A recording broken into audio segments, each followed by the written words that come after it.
Desafio pastoral? Seu, como líder. Olha, eu falo o seguinte, é só por Deus. Não tem, humanamente falando, não tem condições, né? Sem chance. É só Deus mesmo. Na vida da gente que dá graça, porque é muita coisa que envolve, né? É muita coisa. Não é desanimando ninguém, não, mas quem tem um chamado, o próprio Deus, eu acredito que vai entregando as ferramentas, né? Vai capacitando, porque se ele chamou, ele automaticamente providencia meios para que esse chamado funcione.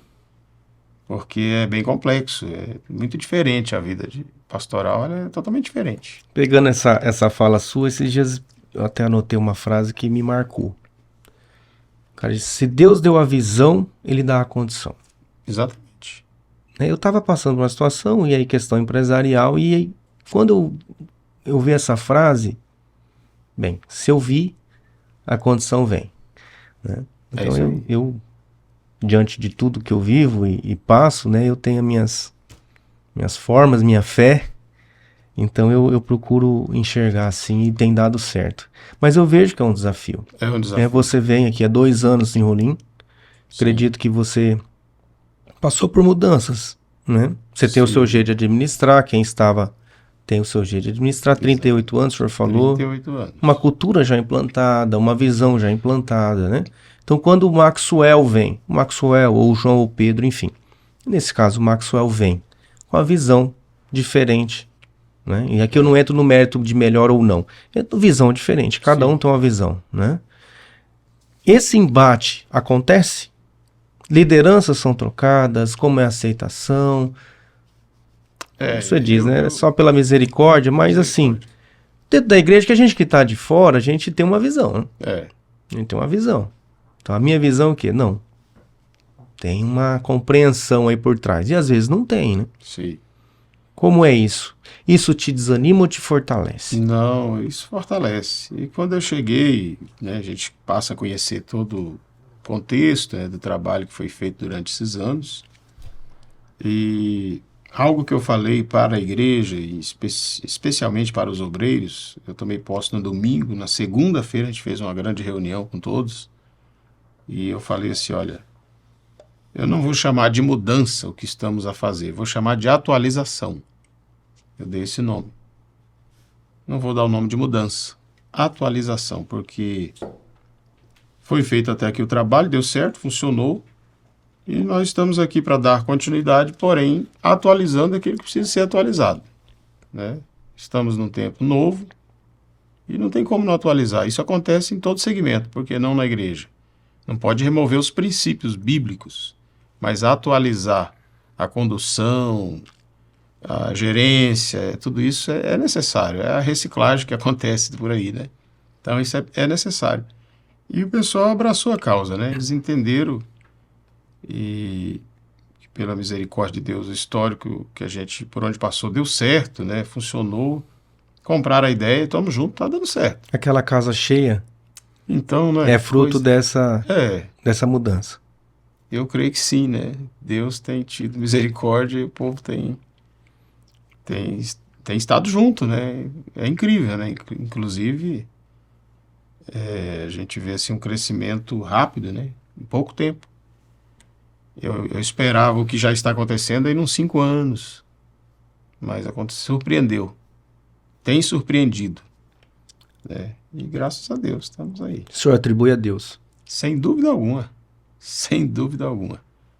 Posso dizer que houve um Pentecostes na Assembleia de Deus de Rolim de Moura? Vamos dizer que sim, né? Posso dizer, eu que sou de fora da igreja? Eu acredito. Eu sou de fora, mas tenho ido às terças lá. Graças a Deus. Algumas terças acompanhado.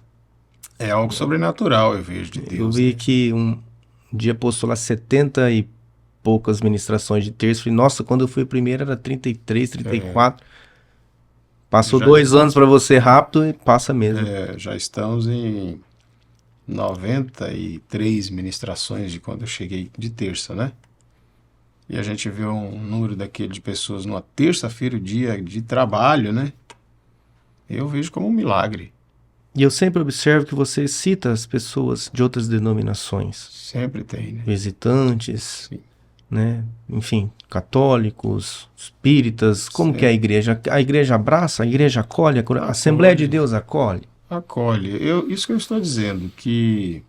Mas eu pego esse gancho porque quem está de fora não tem essa visão.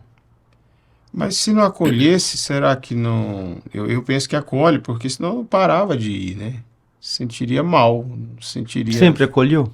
Aí eu não limito também a Não Rolim, sei. tá? Para não ficar tão fechado a Rolim, a nossa conversa e o seu ministério, mas num âmbito geral. A Assembleia sempre acolheu, porque para quem está de fora, a Assembleia é sempre muito conservadora. A Assembleia está passando por um novo tempo. É o que eu chamo de atualização, né? Alguns lugares aconteceu de chegar pastores, digamos assim, com essa mentalidade, né, mais atualizada, se assim pode dizer. Então tem acontecido em vários lugares essa atualização e isso trouxe benefício, né?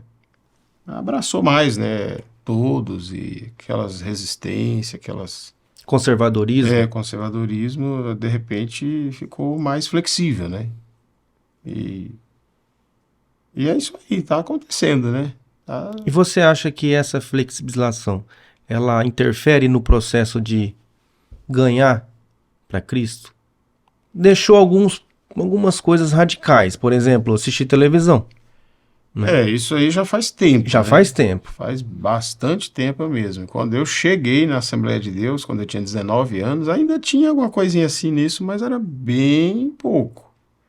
Porque há muitos anos atrás, vários locais, a igreja começou a colocar programa na TV. Então tiveram que parar de falar isso. Como é que ia falar? Para assistir o próprio programa da igreja tinha que ter televisão. Então como vai ser contra a televisão? Se o programa dela está lá dentro. Mas antes, né, era radical mesmo. O que você acha assim que precisa passar por uma outra análise? Alguns costumes, usos e costumes. Tem alguma coisa que te incomoda ou que você acha que deveria mudar na igreja? Por exemplo, mulher hoje usa calça da Assembleia ou ainda não? Usa. No ambiente de culto, geralmente, dificilmente usar. Mas no trabalho, porque assim, o que aconteceu? Com essa revolução do mundo industrial, a mulher não era do mercado de trabalho, hoje é, né? Então, imagina, tem trabalho, como é que vai usar outro tipo de roupa, né? É outra coisa que foram parando de falar porque as mulheres começaram a trabalhar, né? E eu me lembro, primeiro, a igreja que eu pastoreei, lá no começo, uma mulher da igreja passou no concurso do Detran. E ela nunca tinha usado, né, calça, né? Era saia e vestido, né? Que é o básico da igreja. E na época ela chegou para conversar comigo sobre isso. Pastor, eu passei e não tem jeito, meu trabalho, eu vou ter que usar calça. Mas tem mesmo, porque a exposição que ela fica lá se usar saia e vestido, né, seria escandaloso. Então, de lá para cá, os trabalhos vai requerendo esse cuidado, né? O que a gente orienta? Então, use uma calça que não seja tão escandalosa, tão sensual, né? Porque tem que ter esse padrão de mulher de Deus, como o homem tem que ter, como o jovem tem que ter, mesmo usando saia ou vestido, tem que ter algo que caracterize que está com pudor, né? Escapa aqui e ali, porque tem pessoas que mesmo estando na igreja, ele não segue como deveria, biblicamente. Não é só questão de igreja, questão de palavra de Deus, né? A gente tem que olhar mais a fundo o que está dizendo a palavra do que a igreja fala, porque às vezes passa. O que a igreja está falando hoje, daqui a pouco já não está mais. Mas o que a palavra de Deus fala continua. É aquilo ali. Então a decência, né? Pudor, a cautela de não se expor. Então isso é bíblico. Isso que tem que ter cuidado. Dependendo da peça de roupa que seja. Até porque quem está ali, né? A maioria que está ali não tem as tentações, né? Exatamente. E uma boa parte também não são convertidos, né? Exatamente. Não sabe administrar essas diferenças. Pastor, essa era de igrejas modernas aí. Passamos pela pentecostal, neopentecostal e essas outras agora novas gerações aí dessas church. Então. Como que você vê? Porque você vem dessa ramificação. Hoje a Assembleia de Deus ela é a maior igreja protestante? É a maior. Não sei se eu posso chamar isso. Como que vocês gostam, né? Em números. É a maior. Como que vocês são chamados? Protestante, evangélicos, crente, como é? Como que você gosta de ser chamado? A igreja, o nome dela é Igreja Evangélica Assembleia de Deus. Então você Você Nós acha que somos os evangélicos... pentecostais. Que Cento acredita, e quantos anos? 112 anos, completou dia 18 de junho. Quase que deu na data do Rolim de Moura. Pois é, Aniversário. exatamente. Dia 18 de junho, completou 112 anos. É que ela iniciou lá no Belém do Pará. Ela iniciou no Brasil, ela vem de alguma ramificação? Veja bem, o que aconteceu? 2 missionários suecos, que é Daniel Berg e Gunnar Wingren, eles eram da Suécia, morando nos Estados Unidos, e da Igreja Batista, tiveram uma visão de Deus e tal, uma longa história, quem quiser pesquisar pode pesquisar, e eles, nesse sonho, nesse direcionamento, pegaram o navio e vieram para o Brasil, e aportaram lá em Belém do Pará. Eu já estive lá no local que eles chegaram.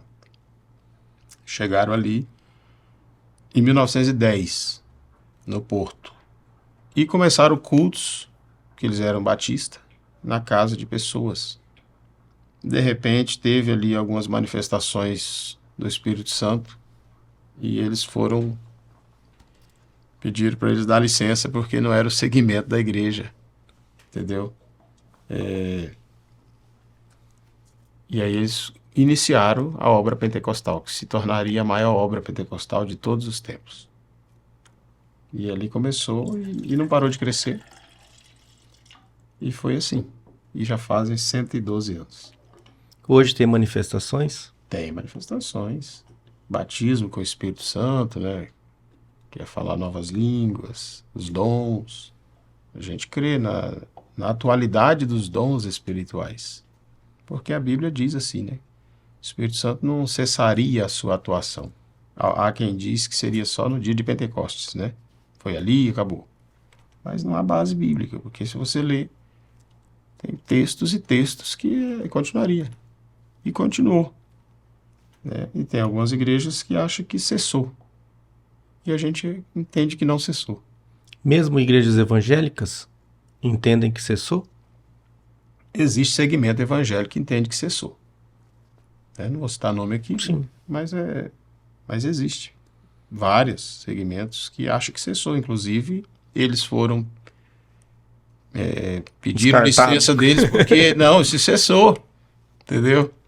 E eles começaram outro grupo, fazer os cultos. E se tornou a maior denominação evangélica no Brasil. No Brasil, a maior. Tem fora do Brasil? Tem outros países? Tem praticamente toda a terra.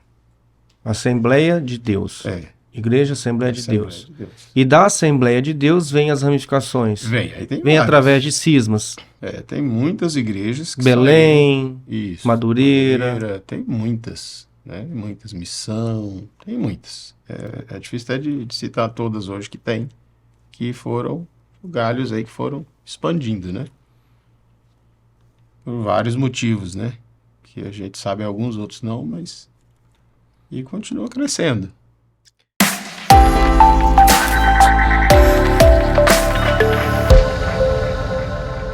E se você gostou do conteúdo deste vídeo, não deixe de conferir os outros vídeos do canal, para não perder nenhum conteúdo novo. Obrigado!